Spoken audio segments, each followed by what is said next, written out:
Hello friends, welcome back to my channel. അപ്പോൾ ഇന്ന് നമ്മുടെ തായ്ലാൻഡ് സീരീസിൻ്റെ സെക്കൻഡ് ഡേ ആണ് കേട്ടോ. അപ്പോൾ ഞങ്ങൾ കാലത്ത് തന്നെ ഹോട്ടലിൽ നിന്ന് ഇറങ്ങി.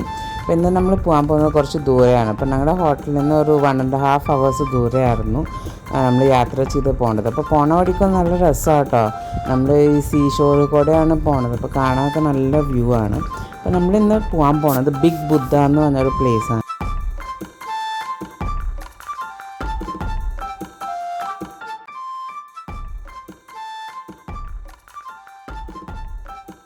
ഞങ്ങൾ ഇവിടെ ഒരു 8:30 ആകുമ്പോഴേക്കും കാലത്ത് എത്തിയിട്ടുണ്ടായിരുന്നു കേട്ടോ. അപ്പോൾ ഞങ്ങൾ പോയ സമയത്ത് അധികം തിരക്കുണ്ടായില്ല. അപ്പോൾ ഞങ്ങൾക്ക് നല്ല കാമായിട്ടുള്ള ഒരു പ്ലേസായിരുന്നു. കയറുമ്പോൾ തന്നെ നല്ലൊരു കാമായിട്ടുള്ള മ്യൂസിക് അവർ വെച്ചിട്ടുണ്ടായിരുന്നു കേട്ടോ.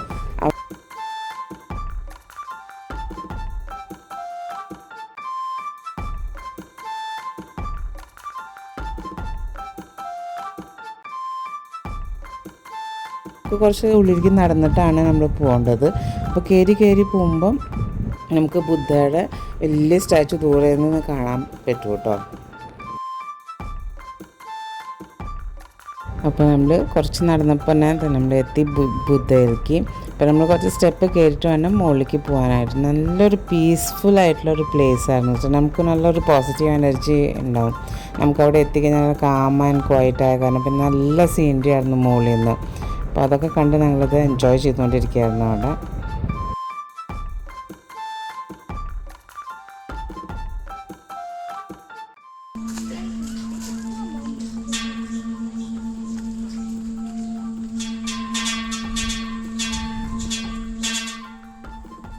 ഇപ്പോൾ നിങ്ങൾ മുമ്പ് ഒരു സൗണ്ട് കേട്ടില്ലേ, അത് നമ്മളിങ്ങനെ മെറ്റൽ റബ്ബ് ചെയ്തിട്ടുണ്ടാവുന്ന ഒരു വോയിസ് ആട്ടോ. അപ്പോൾ അത് നമ്മൾ ട്രൈ ചെയ്ത് നോക്കിയതാണ് ഞങ്ങൾക്ക് ചെയ്യാൻ പറ്റുമെന്ന്. പക്ഷേ ഞങ്ങൾക്ക് പറ്റുന്നതാണ്. ചിലവർക്കും അതിലൊരു സ്പെഷ്യൽ ടെക്നിക്ക് ഉണ്ട്. അപ്പോൾ അങ്ങനെ ഒരു സൗണ്ട് വരുന്നതാണ്. അപ്പോൾ ഞങ്ങളത് കയറി മുകളിലേക്ക് എത്തും ദൂരത്തിൻ്റെ ഭംഗി ഇങ്ങനെ കൂടി വരായിരുന്നു കേട്ടോ.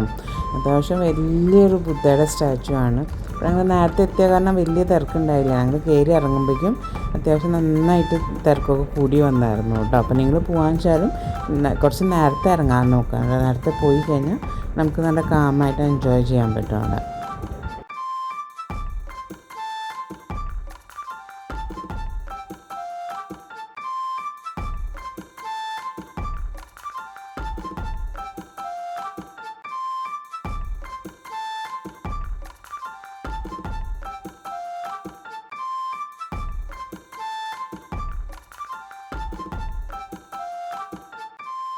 അതുപോലെ തന്നെ അവിടെ ഇങ്ങനെ കുറേ ബുദ്ധയുടെ പല സ്റ്റേജസ് ആയിട്ടുള്ള സ്റ്റാച്യൂസ് ഉണ്ടായിരുന്നു.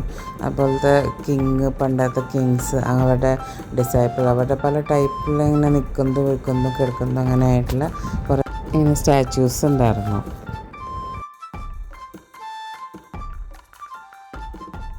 പിന്നെ അവിടെ ആലിലയിൽ ഇങ്ങനെ ഗോൾഡൻ പെയിൻറ്റ് അടിച്ചിട്ടുള്ള ഓരോന്ന് സ്ട്രിങ് പോലെ അവർ കെട്ടിയിട്ട് വെച്ചിട്ടുണ്ടായിരുന്നു. അപ്പോൾ നമുക്ക് അവിടെ നിന്ന് വാങ്ങിക്കാം. അതിൽ നമ്മുടെ വിഷസൊക്കെ ഇങ്ങനെ എഴുതി വെക്കാൻ വേണ്ടിയിട്ടുള്ള ഇങ്ങനെ തൂക്കിയിട്ടുണ്ടായിരുന്നു. കാണാൻ നല്ല ഭംഗിയായിരുന്നു കേട്ടോ.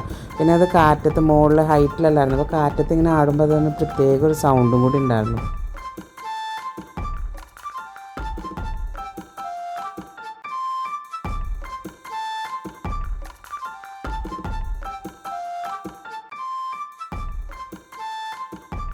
അവിടെ നമുക്കൊരു 45 minutes ഞങ്ങളെല്ലാം കണ്ടിട്ട് പിന്നെ ബാക്കിൽ കൂടെ ഇങ്ങനെ ഇറങ്ങി. അപ്പോൾ നമ്മൾ ഫോറസ്റ്റ് ഏരിയയിൽ കൂടെ ഇറങ്ങുന്ന പോലത്തെ ഒരു ഫീലിംഗ് ആയിരുന്നു കേട്ടോ.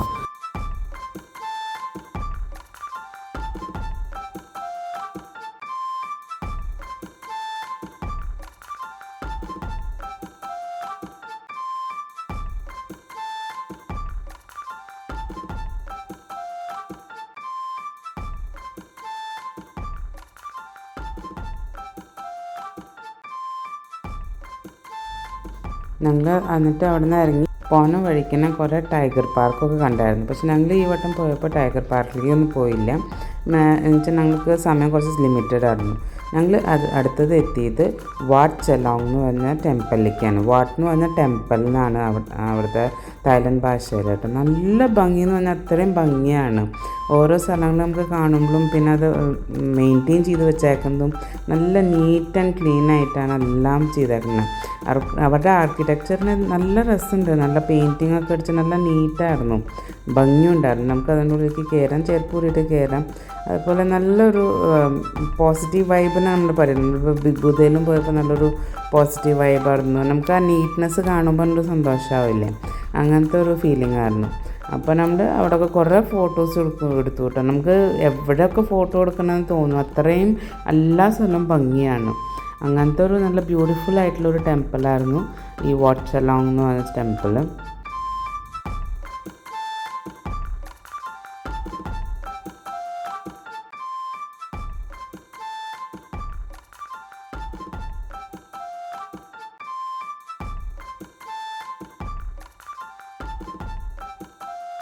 പിന്നെ ഞങ്ങൾ പോയ ക്ലൈമറ്റ് എന്ന് പറയുമ്പോൾ ഒരു റെയിനി സീസണാണ്. ഇത് ആക്ച്വലി അവിടെ ജൂലൈ അവിടെ ഓഫ് സീസണാണ്. പക്ഷെ ഞങ്ങൾക്ക് ഭാഗ്യത്തിന് വലിയൊരു മഴയൊന്നും കിട്ടിയില്ല. പക്ഷെ ഒരു ക്ലൗഡി അറ്റ്മോസ്ഫിയർ ആയിരുന്നു. അപ്പോൾ നമുക്ക് വെയിലും ഉണ്ടായില്ല, ചൂട് അത്ര അങ്ങോട്ട് തോന്നിയില്ല. നല്ലൊരു ക്ലൈമറ്റായിരുന്നു. ഞങ്ങൾക്ക് ഇഷ്ടപ്പെട്ടു നന്നായിട്ട് ആ ക്ലൈമറ്റൊക്കെ. അങ്ങനെ വാട്ട് ചെലോങ് ഒക്കെ കണ്ടതിന് ശേഷം ഞങ്ങൾ തിരിച്ച് ഹോട്ടലിൽ പോയിട്ട് പാക്ക് ചെയ്തിട്ട് ഞങ്ങൾ തിരിച്ച് ഇനി ബാങ്കോക്കിലേക്കുള്ള യാത്രയാണ് ഞങ്ങളുടെ. അപ്പോൾ ഞങ്ങളുടെ ഒരു 2 days ആയിരുന്നു ഞങ്ങളുടെ പത്തോങ്ങിൽ ഞങ്ങൾ സ്റ്റേ ചെയ്തത്. എന്നിട്ട് ഞങ്ങൾ അവിടുന്ന് ഫ്ലൈറ്റ് എടുത്തിട്ട് ഒരു 1.5 hours ഫ്ലൈറ്റ് ജേർണി ആയിരുന്നു. അവിടുന്ന് ഫ്ലൈറ്റ് എടുത്തിട്ട് ഞങ്ങൾ ബാങ്കോക്കിലേക്ക് എത്തി. അപ്പോൾ രാത്രിയാണ് ഞങ്ങൾ എത്തിയത്. ഞങ്ങൾ പിന്നെ ബാങ്കോക്കിലും പൊക്കറ്റിലായാലും നമ്മൾ മെയിൻലി ഫുഡൊക്കെ കുറേ നമ്മൾ പാക്ക് ചെയ്ത് കഴിച്ചത് 7-Eleven എന്ന് പറഞ്ഞ ഷോപ്പിൽ നിന്നാണ് കേട്ടോ. അപ്പോൾ നമുക്ക് പുറത്തു നിന്നൊക്കെ കഴിക്കാൻ ബുദ്ധിമുട്ടുണ്ടെങ്കിൽ 7-Elevenൽ നമുക്ക് റെഡിമെയ്ഡ് ഫുഡുണ്ട്. അത് ഫ്രഷ് ഫുഡാണ്, അവരത് ചൂടാക്കി തരും. 1 day എക്സ്പയറി അങ്ങനത്തെ ഒരു ഫുഡാണ്. അപ്പോൾ അവിടെ തന്നെ നമുക്ക് ചൂടാക്കി തരും. കോഫി, ടീ എല്ലാം ഉണ്ട് കേട്ടോ.